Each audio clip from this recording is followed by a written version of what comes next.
Good evening, everyone. It's wine o'clock again here at the Wine Man's. Tonight's wine, it's from Marlborough in New Zealand. This is the Fault Line Sauvignon Blanc.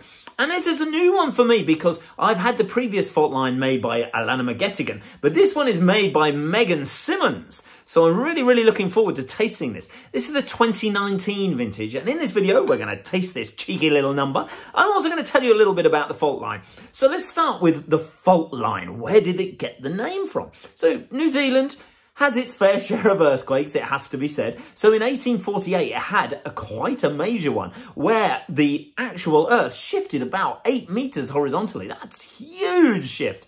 And the Fault Line vineyards run through the stony free soils of this particular area near Blenheim. And it gives a lovely, beautiful sort of complexity to the wines that come from that area. Now, Marlborough is world famous anyway for producing Sauvignon Blanc. New Zealand Sauvignon Blanc is also famous, even whether it's from Marlborough or any of the other areas within New Zealand, such as Nelson. So Marlborough in particular produces exact flavours that are very imposing for some people. They're very exacting. You get a whole bunch of different aromas, a whole bunch of different flavour characteristics that kick in. Sometimes you get guava, sometimes you get lychee, sometimes you get passion fruit, sometimes it's gooseberry, sometimes it's elderflower, sometimes it's really herbaceous, sometimes it's spicy. So as you can see, a whole smorgasbord of different flavours and aromas. So let's see what this one has got. Okay, so it is relatively closed for a Marlborough Sauvignon. It's not jumping out at you, but you do get this lime and lemon character. It's very much on the passion fruit and the gooseberry. Slightly grassy characteristic as well, which makes it quite interesting.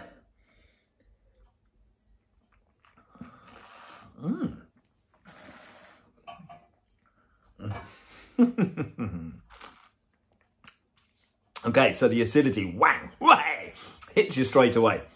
And then the passion fruit comes in. And it's got, because it's 2019, okay, we're going to be moving on to the 2020 soon, but it's quite a lingering finish. It's got a lovely minerality to it as well. You can really get those complex flavours that come from the soil. They're really interesting. It's not brimming in passion fruit or anything like that. It's just a lovely gooseberry, lime, lemon, citrusy, really good Sauvignon Blanc.